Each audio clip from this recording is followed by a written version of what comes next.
इस ट्यूटोरियल में हम डिस्कस करेंगे कि इंटरेस्ट ऑन ड्राइंग को कैसे कैलकुलेट करते हैं। सबसे पहले कोई भी इंटरेस्ट कैलकुलेट हो तो वो टाइम फैक्टर के अकॉर्डिंग कैलकुलेट होता है। अगर 6 मंथ है तो 6 मंथ का, ईयर है तो ईयर का। तो भले ही वो इंटरेस्ट ऑन ड्राइंग हो, इंटरेस्ट ऑन कैपिटल हो या इंटरेस्ट ऑन लोन हो, टाइम फैक्टर हमेशा इंटरेस्ट कैलकुलेट करने में कंसिडर किया जाता है। इंटरेस्ट ऑन ड्राइंग कैलकुलेट नहीं होगा टाइम फैक्टर को कंसीडर करते हुए कुछ सिचुएशंस में, जैसे वर्ड पर एनम गिवन नहीं हो, या एनुअली गिवन नहीं हो, या टाइम ऑफ ड्राइंग गिवन नहीं हो। जब टाइम ऑफ ड्राइंग हमें पता ना हो, या फिर 10% लिखा हो, पर एनम ना लिखा हो, या 10% लिखा हो, एनुअली नहीं लिखा हो, तो उन टाइप के केस में हमें इंटरेस्ट ऑन ड्राइंग को विदाउट टाइम फैक्टर कंसिडर करे बिना कैलकुलेट करना है। हम सिर्फ डायरेक्टली उसको रेट से मल्टीप्लाई कर देंगे। तो ये सेकेंड इंपॉर्टेंट चीज़ जो आपको याद रखना है। अगर पर एनम वर्ड दे रखा है, एनुअली दे रखा है, लेकिन टाइम ऑफ ड्राइंग नहीं पता है हमें, मतलब 10% पर एनम दे रखा है और बोल दिया drawing during the year. During the year कब? बिगनिंग में, एंडिंग में, मिडिल में, या मंथली, क्वार्टरली। तो टाइम ऑफ ड्राइंग गिवन नहीं है लेकिन पर एनम एनुअली गिवन है, तो हमें हमेशा एवरेज टाइम 6/12 को यूज़ करना है। जैसे आप इन दो एग्जाम्पल्स में देख सकते हो, दोनों पार्टनर्स ने 10,000 रुपीज़ विड्रॉ करे। इंटरेस्ट ऑन ड्राइंग जो है वो 5% है, दोनों सेम है, बट यहाँ पर एनम लिखा हुआ है PA। तो PA की वजह से यहाँ पर हमें टाइम फैक्टर 6/12 यूज़ करना पड़ेगा। यहाँ पर हम सिर्फ रेट से मल्टीप्लाई करेंगे, टाइम फैक्टर हमने यूज़ नहीं किया है। लेकिन इस वाले में पर एनम गिवन है, ये जो पर एनम गिवन है इसकी वजह से ये 6/12 का टाइम फैक्टर हम यूज़ कर रहे हैं। तो इन शॉर्ट, सबसे पहली बात आपको याद रखना है, सभी इंटरेस्ट टाइम फैक्टर को कंसिडर करके ही कैलकुलेट होते हैं। दूसरी बात आपको याद रखना है कि इंटरेस्ट ऑन ड्राइंग जो है उसमें वर्ड पर एनम, एनुअली और टाइम ऑफ ड्राइंग अगर गिवन नहीं है तो हम डायरेक्टली कैलकुलेट करेंगे, जैसे हमने यहाँ कैलकुलेट करा है। और थर्ड थिंग आपको याद रखना है कि अगर पर एनम और ये सब गिवन है लेकिन ड्राइंग कब करी है वो गिवन नहीं है, तो हम बाय डिफ़ॉल्ट 6/12 यूज़ करेंगे। जैसे यहाँ पर 10,000 ड्यूरिंग द ईयर, तो ड्यूरिंग द ईयर कब? Middle of the year, end of the year, beginning, यह टाइम नहीं पता है, बस 10,000 पूरे साल में कभी भी। तो हम उस केस में 6/12 यूज़ करेंगे जब पर एनम गिवन होगा। ड्राइंग दो टाइप की हो सकती हैं, uniform drawing, non uniform drawing. जब इक्वल अमाउंट विड्रॉ हो इक्वल टाइम इंटरवल में तो हम उसको यूनिफॉर्म ड्राइंग बोलते हैं, और जब अनइक्वल इंटरवल में अनइक्वल अमाउंट विड्रॉ करे तो हम उसको नॉन यूनिफॉर्म ड्राइंग बोलते हैं। यूनिफॉर्म को हम रेगुलर ड्राइंग भी बोलते हैं, नॉन यूनिफॉर्म ड्राइंग को हम इरेगुलर ड्राइंग भी बोलते हैं। जैसे एग्जाम्पल के लिए यहाँ पे आप देखिए, अमाउंट जो है वो भी रेगुलर है, 2,000 रुपये विड्रॉ करे हैं, 1 अप्रैल को विड्रॉ करे, उसके बाद 1 जुलाई को। तो इन दो ड्रॉइंग के बीच में अप्रैल, मई, जून 3 महीने का टाइम है। फिर 1 जुलाई और 1 अक्टूबर के बीच में फिर 3 महीने का टाइम है, और फिर 1 अक्टूबर और 1 जनवरी के बीच में वापस से 3 महीने का टाइम है। तो ये जो ड्राइंग है ये रेगुलर ड्राइंग है, क्योंकि टाइम इंटरवल भी इक्वल है और यहाँ पर अमाउंट ऑफ ड्राइंग भी इक्वल है। इक्वल अमाउंट विड्रॉ हुआ और इक्वल टाइम इंटरवल्स में विड्रॉ हुआ, तो उस टाइप की ड्राइंग को हम यूनिफॉर्म ड्राइंग बोलते हैं। नॉन यूनिफॉर्म ड्राइंग, कभी भी कितने भी पैसे विड्रॉ कर लिए तो हम उसको नॉन यूनिफॉर्म ड्राइंग बोलते हैं। जैसे इसमें कभी 2,000, कभी 4,000, कभी 6,000, कभी 7,000, और जो टाइम इंटरवल है वो भी डिफरेंट है। जैसे अप्रैल के बाद अप्रैल, मई, जून, जुलाई 3 महीने बाद, फिर उसके बाद डायरेक्टली दिसंबर में 5 महीने बाद, फिर उसके बाद दिसंबर, जनवरी 2 महीने बाद वापस फरवरी में। तो यहाँ पे टाइम इंटरवल भी सेम नहीं है, टाइम गैप भी इक्वल नहीं है ड्राइंग्स के बीच में, और अमाउंट ऑफ ड्राइंग भी इक्वल नहीं है। तो इस टाइप की ड्राइंग को हम नॉन यूनिफॉर्म ड्राइंग बोलते हैं। यूनिफॉर्म ड्राइंग को समझने के लिए एक क्वेश्चन सॉल्व करते हैं। यहाँ पर इंटरेस्ट ऑन ड्राइंग 10% चार्ज करेगी फर्म, और ईयर एंडेड 31 दिसंबर 2005 है। इजी करने के लिए इसको कैलेंडर ईयर बना दिया गया है, और पार्टनर ने 2,000 मंथली विड्रॉ करा है। तो ये यूनिफॉर्म ड्राइंग हो गई, क्योंकि हर महीने जब वो 2000 रुपये निकालेगा और अमाउंट भी सेम हो जाएगा और टाइम इंटरवल भी सेम हो जाएगा। नाउ फर्स्ट हम करते हैं एट द बिगनिंग। जब किसी महीने के बिगनिंग पे रेगुलरली ड्राइंग हो, यूनिफॉर्म ड्राइंग हो, तो हमें टाइम फैक्टर यूज़ करना है 6.5। जब beginning of the month drawing होगी तो हम टाइम फैक्टर 6.5 यूज़ करेंगे। ये 6.5 कैसे आता है वो आपको हम बाद में बताएंगे, पहले हम इसको कैलकुलेट करना सीखते हैं। तो इंटरेस्ट ऑन ड्राइंग कैलकुलेट करने के लिए हमें ये फॉर्मूला यूज़ करना होगा, total drawing average time upon 12 into rate upon 100। तो 2000 मंथली ड्राइंग है और 12 मंथ से इसको मल्टीप्लाई करेंगे तो टोटल ड्राइंग हो जाएगी 24,000। तो टोटल ड्राइंग हुई 24,000 और एवरेज टाइम हमें यूज़ करना है 6.5। तो टोटल 12 मंथ होते हैं तो एवरेज टाइम हम 6.5 अपॉन 12 यूज़ करेंगे। फिर परसेंटेज या फिर रेट, तो रेट 10% है तो हम 10% रेट यूज़ करेंगे। तो इसको सॉल्व करेंगे तो आंसर आएगा 1300। तो ये इंटरेस्ट ऑन ड्राइंग हमने कैलकुलेट किया beginning of the month, monthly at the beginning of the month. Monthly drawing हो और बिगनिंग ऑफ द मंथ हो तो हम उसको ऐसे कैलकुलेट करेंगे। सभी में फॉर्मूला सेम रहेगा, टोटल ड्राइंग को एवरेज टाइम से मल्टीप्लाई करके रेट से मल्टीप्लाई करना है। सिर्फ एवरेज टाइम यहाँ पे 6.5 आता है at the beginning of month. अब ये कैसे आता है वो देखते हैं। सपोज ये पूरा कैलेंडर है, ये जनवरी का महीना स्टार्ट होके एंड फरवरी का, और इसमें 2000 रुपीज़ की ड्राइंग हुई है मंथली, तो 2000 की ड्राइंग लिख देते हैं। तो सॉरी, एवरेज टाइम निकालने के लिए 6.5 कैसे आता है वो डिस्कस करना है। तो 6.5 में हम फर्स्ट ड्राइंग और लास्ट ड्राइंग के बीच में लास्ट ड्राइंग का जो टाइम रहता है उसको 2 से डिवाइड करते हैं। मतलब फर्स्ट ड्राइंग होने के बाद ईयर में कितना टाइम बचा और लास्ट ड्राइंग होने के बाद ईयर में कितना टाइम बचा। तो अगर इस क्वेश्चन को देखें तो फर्स्ट ड्राइंग हुई होगी जनवरी में, हर महीने 2-2 हज़ार रुपये विड्रॉ हुए। तो फर्स्ट ड्राइंग हुई होगी 1 जनवरी को। तो 1 जनवरी के बाद हमारे पास पूरे 12 मंथ हैं, यहाँ पे हमारे पास पूरे 12 मंथ हैं। और लास्ट ड्राइंग हुई होगी दिसंबर को, 1 दिसंबर को, और यहाँ पर हमारे पास सिर्फ 1 मंथ है। तो एक इम्पोर्टेंट चीज़ जो आपको यहाँ पर सीखना है वो है मंथ लेफ्ट आफ्टर ड्राइंग, कि कितने महीने बचे ड्राइंग करने के बाद। तो फर्स्ट ड्राइंग करने के बाद टोटल 12 मंथ बचे, लास्ट ड्राइंग करने के बाद सिर्फ 1 महीना बचा। तो फर्स्ट ड्राइंग और लास्ट ड्राइंग के बाद का जो टाइम है उसको प्लस करके हम 2 से डिवाइड करेंगे तो एवरेज टाइम आ जाएगा। एवरेज टाइम आप याद भी रख सकते हैं, इसे फाइंड आउट नहीं करना है हर टाइम, बट एवरेज टाइम कैसे निकलता है वो भी आपको आना चाहिए। फर्स्ट ड्राइंग करने के बाद साल में फाइनेंशियल ईयर में कितना टाइम बचा है और लास्ट ड्राइंग करने के बाद फाइनेंशियल ईयर में कितना टाइम बचा है। तो यहाँ पे फुल ईयर बचा है, पूरे 12 महीने बचे हैं, और यहाँ पे सिर्फ 1 मंथ बचा है। तो फर्स्ट ड्राइंग करने के बाद पूरे 12 मंथ, लास्ट ड्राइंग करने के बाद 1, तो 12 + 1 13, 13/2 6.5। तो beginning of the month monthly में हम 6.5 यूज़ करते हैं। अब हम इसी सेम क्वेश्चन को at the middle of the month करते हैं। मिडिल ऑफ द मंथ में हम टाइम फैक्टर यूज करेंगे, वो होगा 6। मिडिल ऑफ द मंथ में हम 6 को यूज करते हैं। तो सेम वही फॉर्मूला अप्लाई होगा, लेकिन यहाँ पे जहाँ टाइम फैक्टर 6.5 था वहाँ पर अब 6 यूज होगा। तो मिडिल ऑफ द मंथ वही same formula, total drawing average time rate, सिर्फ एवरेज टाइम यहाँ 6.5 की जगह अब मिडिल में 6 आएगा। तो उसको कैलकुलेट करेंगे तो आंसर आएगा 1200। ओके, अब मिडिल ऑफ द मंथ में 6 कैसे आता है एवरेज टाइम वो भी देख लेते हैं हम। तो वो लाने के लिए हम ड्राइंग्स कर लेते हैं मिडिल ऑफ द मंथ। सभी drawings middle of the month हुई हैं।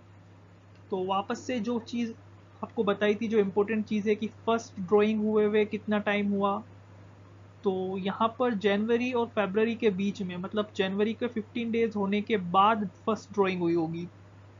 मतलब यहाँ पे जनवरी का हाफ मंथ बचा है और पूरे ये 11 मंथ बचे हैं। तो फर्स्ट ड्राइंग होने के बाद 11.5 मंथ बचे हैं, मतलब 11 महीने पूरे बचे हैं और जनवरी का हाफ मंथ बचा है, और लास्ट ड्राइंग हुई होगी दिसंबर के मिडिल में। तो दिसंबर के में हमारे पास फिर बाद में ये हाफ मंथ बचा है। तो फर्स्ट ड्राइंग के बाद हमारे पास 11.5 मंथ ईयर बचा है, मतलब पूरे 11 महीने और जनवरी का हाफ। और लास्ट ड्राइंग होने के बाद हमारे पास सिर्फ हाफ मंथ बचा है, उसको प्लस करके 2 से डिवाइड करेंगे तो मिडिल में 6। तो मिडिल में हम टाइम फैक्टर कितना यूज़ करते हैं, 6। और ओवरऑल टोटल फॉर्मूला सेम है। टोटल ड्राइंग वही, एक महीने में 2000 तो 12 महीने में 24,000 की ड्राइंग, टाइम फैक्टर 6/12 और जो रेट है 10/100। तो ये हुआ मिडिल ऑफ द मंथ। अब हम सॉल्व करते हैं at the end of the month.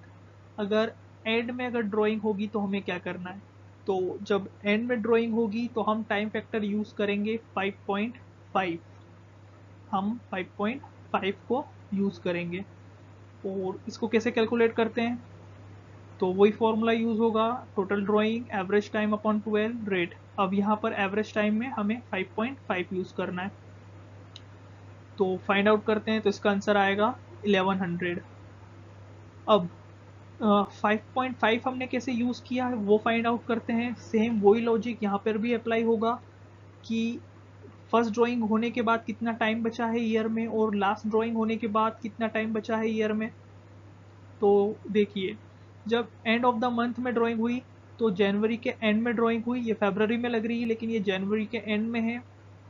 फरवरी के एंड की ड्राइंग ये रही, मार्च के एंड की ड्राइंग ये रही, और दिसंबर के एंड की ड्राइंग ये रही। तो फर्स्ट ड्राइंग जनवरी के एंड में हुई, मतलब जनवरी को छोड़ के बाकी के सारे 11 मंथ जो हैं वो बचे हुए थे। तो फर्स्ट ड्राइंग होने के बाद 11 महीने बचे हैं यहाँ पे। जनवरी के लास्ट में जब ड्राइंग हुई तो उसके बाद टोटल 11 मंथ बचे हैं। और लास्ट ड्राइंग जो हुई वो दिसंबर के एंड में हुई, क्योंकि हर महीने के एंड में हो रही है। तो दिसंबर के जब एंड में ड्राइंग हुई और दिसंबर के एंड में ही अकाउंट जो है वो क्लोज हो रहा है, तो मतलब कोई टाइम नहीं बचा। हम क्या फाइंड आउट करते हैं, ड्राइंग होने के बाद ईयर ख़त्म होने में कितना टाइम बचा है। तो जब 31 दिसंबर को ही ड्राइंग होगी, लास्ट डेट पे ही ड्राइंग होगी, तो ईयर ख़त्म होने में अब कोई टाइम नहीं बचा है, ज़ीरो वहाँ पर आएगा। तो फर्स्ट ड्राइंग हुए हुए 11 मंथ हुए, लास्ट ड्राइंग हुए हुए कुछ भी टाइम नहीं हुआ। तो फर्स्ट और लास्ट ड्राइंग को प्लस करके 2 से डिवाइड करेंगे तो आएगा 5.5। तो एंड में हम टाइम फैक्टर यूज़ करते हैं 5.5। आपको कभी भी किसी भी क्वेश्चन में टाइम फैक्टर को अलग से कैलकुलेट नहीं करना है, कहीं पर इसको कैलकुलेट करके भी नहीं दिखाना है, और ये कैसे आता है ये भी कोई भी क्वेश्चन में कभी नहीं पूछा जाएगा। आपको इसको याद रखना है, और सिंपल सा याद रखने का ट्रिक है, हमारा एवरेज टाइम 6 रहता है। तो बिगनिंग में 0.5 प्लस कर दो और एंडिंग में 0.5 माइनस कर दो। तो मिडिल में 6, बिगनिंग में 6.5 और एंडिंग में 5.5। एक और क्वेश्चन सॉल्व करते हैं यूनिफॉर्म ड्राइंग का। इस बार क्वार्टरली सॉल्व करेंगे, जब क्वार्टरली ड्राइंग होती है। सेम वही क्वेश्चन है बट यहाँ पर जो ड्राइंग है वो अब क्वार्टरली हो रही है। क्वार्टरली का मतलब पूरे 12 मंथ में 4 क्वार्टर्स होते हैं, हर एक क्वार्टर में 3 मंथ होते हैं। ईयर के 12 मंथ को 4 पार्ट्स में डिवाइड करेंगे तो हर एक पार्ट्स में 3 मंथ आएंगे और 4 क्वार्टर बनेंगे। तो जब क्वार्टरली ड्राइंग होगी बिगिनिंग में, एंडिंग में और मिडिल ऑफ द क्वार्टर, तो वो हम कैसे कैलकुलेट करेंगे वो हम इस स्लाइड पे देखेंगे। बिगिनिंग ऑफ द क्वार्टर में हम यूज़ करेंगे 7.5। 7.5 कैसे आएगा वो भी हम कैलकुलेट करके देख लेंगे। तो टोटल ड्राइंग यहाँ पर चेंज हो जाएगी, क्योंकि ईयर में अब 4 क्वार्टर होते हैं।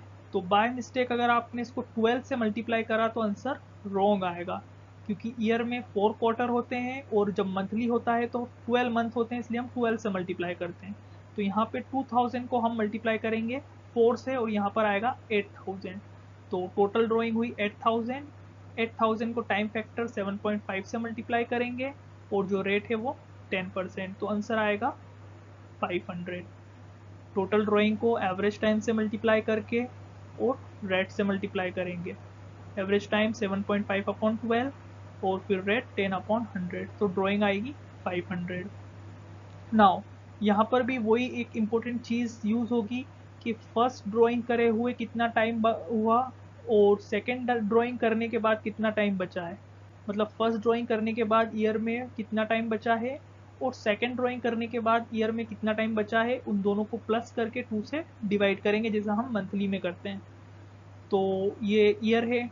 अब beginning of the quarter, quarter के बिगिनिंग में तो first drawing plus last drawing divided by 2 करेंगे। तो फर्स्ट ड्राइंग कब हुई होगी? तो ये जो कलर्स में आप देख रहे हैं ये क्वार्टर है। जनवरी फरवरी और मार्च का क्वार्टर है, अप्रैल मई जून का क्वार्टर है, जुलाई अगस्त सितंबर का क्वार्टर है, अक्टूबर नवंबर दिसंबर का क्वार्टर है। ये 4 क्वार्टर हैं। तो फर्स्ट क्वार्टर की फर्स्ट मतलब फर्स्ट जनवरी को ड्राइंग हुई होगी और उसके बाद सेकेंड क्वार्टर का फर्स्ट कहाँ आ रहा है? अप्रैल में, मतलब अप्रैल में ड्राइंग हुई होगी। थर्ड क्वार्टर का फर्स्ट डेट क्या होगी? फर्स्ट जुलाई, मतलब फर्स्ट जुलाई के दिन ड्राइंग हुई होगी। और लास्ट क्वार्टर की फर्स्ट डेट क्या होगी? First October. तो इन डेट्स पे ड्राइंग हुई है।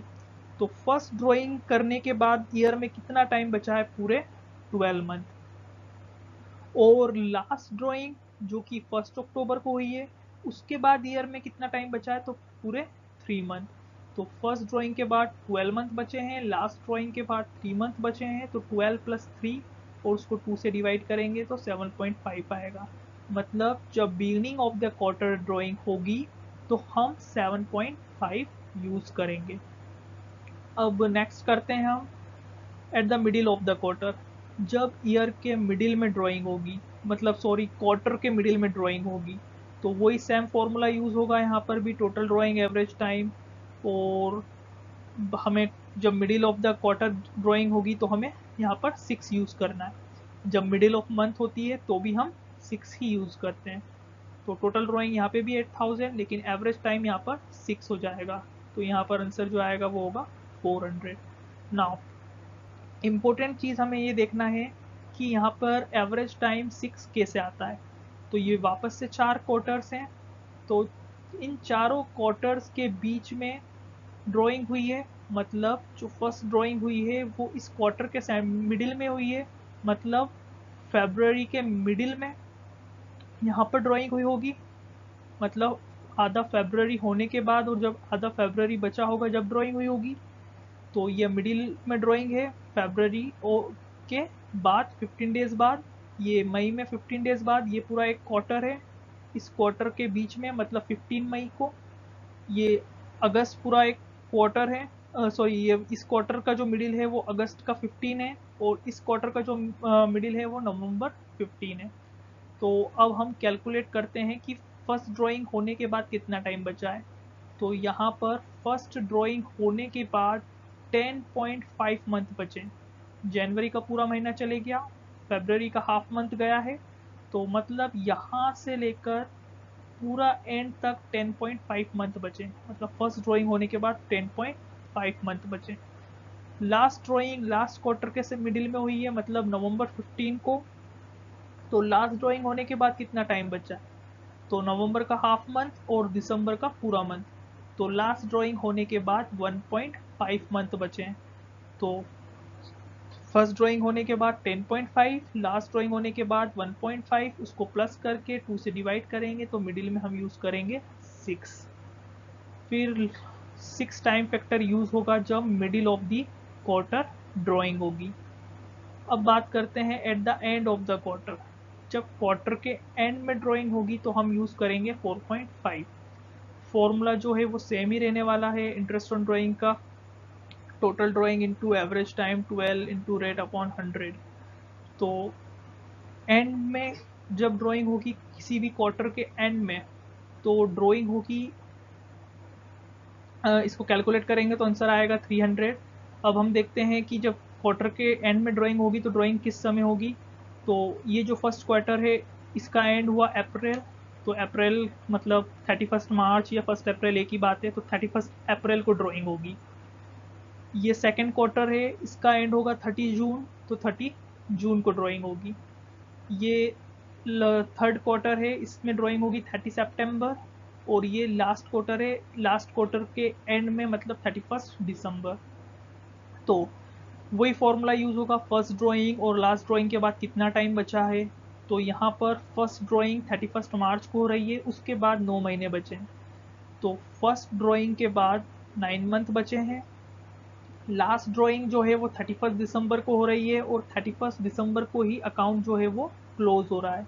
तो लास्ट ड्राइंग के बाद हमारे पास कोई टाइम नहीं बचा है।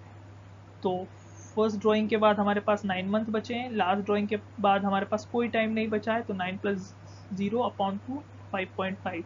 तो at the end of the quarter हमें जो टाइम फैक्टर यूज करना है 5.5। अगर आपको 7.5, 6 और 5.5 निकालना नहीं आता है तो भी कोई बात नहीं, आप इन्हें याद रख सकते हो, इन्हें कैलकुलेट कहीं नहीं करना है। इनको सिर्फ बताया गया है कि ये कैसे कैलकुलेट होते हैं। जो मेन चीज़ है वो ये कैलकुलेशन है क्वेश्चन में, कि टोटल ड्राइंग फाइंड आउट करेंगे, टोटल ड्राइंग को एवरेज टाइम से मल्टीप्लाई करेंगे और रेट से। एवरेज टाइम को आप याद भी रख सकते हो कि बिगिनिंग में 7.5, मिडिल में 6 और एंड ऑफ क्वार्टर में 4.5। मंथ के मिडिल में और क्वार्टर के मिडिल में 6 रहता है। मंथ के बिगिनिंग में यहाँ पर हम 6.5 लिख रहे थे, तो क्वार्टर में 3 मंथ है तो हमने 0.5 का 3 टाइम्स करके उसको 7.5 ऐड कर कर 1.5 ऐड करके 7.5 कर दिया। और आपको याद होगा मंथली के एंड ऑफ द मंथ में हम यहाँ पे 5.5 लिख रहे थे, 0.5 को कम कर रहे थे। तो क्वार्टर में 3 मंथ होते हैं, तो 0.5 को 3 से मल्टीप्लाई करेंगे 1.5 और उसको 6 में से माइनस करेंगे तो 4.5। तो आप उसको इस वे में भी याद रख सकते हो कि मंथली में 0.5 माइनस करते हैं, 0.5 प्लस करते हैं, और क्वार्टर में 1.5 प्लस करते हैं और 1.5 माइनस करते हैं।